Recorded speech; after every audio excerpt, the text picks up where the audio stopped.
કઈ જગ્યા છે તમારું? આ ઘાટનો રોડ છે, ઘાટની સીમમાં લાગે, બરોબર. પાદરાથી 150 કિલોમીટર દૂર જ છે આ રોડ. ને નગરપાલિકા વાળા જ્યારે નારાનું કામ ચાલુ થયું ત્યારે આ લોકોએ અહીંયા આગળ પારો મારી દીધો.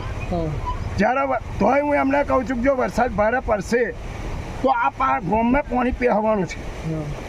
તોય મેં પેલા જીનભાઈને કીધું કે ભાઈ તે પારો મારે તું નગરપાલિકા વાળાને બોલાય તો કે આપણે કરાવડાવીશું. જ્યારે વરસાદ પડ્યો ત્યારે પેલા મહારાજ મળ્યા તો મહારાજે મને શું કીધું કે અમારામાં આવે ના કે છે, આપણે તો નારા લગીને જ આવે. એ લોકોએ કંઈ હું ઉડાડી જ્યારે પાદરામાં પાણી પહેલું ત્યારે આખા નગરપાલિકાના સભ્યો અહીંયા આવ્યા જીસીબી લઈને હું આ તોડવા માટે. આજે લોકોના ખેતરોમાં પાણી પહેઠું તારે આ નગરપાલિકા ભ્રષ્ટાચાર થઈ ગયેલી છે, બાકી બીજું કશું છે નહીં. એમને જોવે છે રૂપિયા. કેટલા દાડાથી આ તૂટેલું છે? કેટલા દિવસથી આ સમસ્યા? આજે મહિનાથી કોમ ચાલે છે આ લોકોને. 1 મહિનાથી? હા, આ જીવની જોખામાં કોમ કરેલું છે આ લોકોએ. ચાલુ વરસાદમાં આ બનાવે છે? હા, તો ચાલુ વરસાદમાં કોમ જ હતું. અહીં બંધ કરી દીધેલું આ પાણી હોચેલ પડી ખેતરોડીમાં. આ તો પરમ દિવસે જીસીબી લાઈન તોડાવડાયું હું, અને આ લોકોએ કો હુંડો કરાવડાયો, વગર ફોગટનો કો હુંડો કરાવડાયો.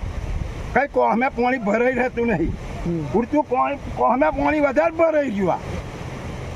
આ નગરપાલિકા વાળાના સભ્યો બધા છે ને ખાઈ રહેલા માણસો છે, એમને કશી ખબર પડતી નહીં. કેટલી તકલીફ પડી? હા, કેટલી સમસ્યાઓ, કેટલી તકલીફ પડે? આ બધાને પાણી પહેરી જાય. આજે પાકનું શું થાય? ખેડૂતોના પાક બગડે તો પછી આ લોકોને કઈ વિચાર જ્યારે હોય ત્યારે ચોમાં હવા હતા ઉઠી પડવાનું અને કો હુંડો કર્યા કરવાનો. એ તો કઈ એમની લાઈન છે? આખા દિવસમાં એક દાડાનું કામ કરે, રૂપિયા 2-3 લાખનું કામ બતાવી દે છે. પાદરા જંબુસર, પાદરા કરજણ રોડ બંધ છે કેટલા સમયથી? બંધ તો બિલકુલ નહીં રાખ્યો. આ લોકોએ ડાયવર્ઝન આલી દીધો હતો અહીંયા આગળ. હું બિલકુલ એક દિવસ બંધ નહીં રાખ્યો. જ્યારે મને ડાયવર્ઝન આલ્યો ત્યારે આ રોડ તોડ્યો આ લોકોએ. આ લોકોની ભૂલ નહીં, ભૂલ નગરપાલિકા વાળાની છે. ચાલુ વરસાદમાં જ કામ કરાવડા? હા, નગરપાલિકાની ભૂલ છે. એ લોકોને અહીં આવીને જોયું જોઈએ કે ભાઈ તેને બંધ કર્યું છે, શું કર્યું કેવું.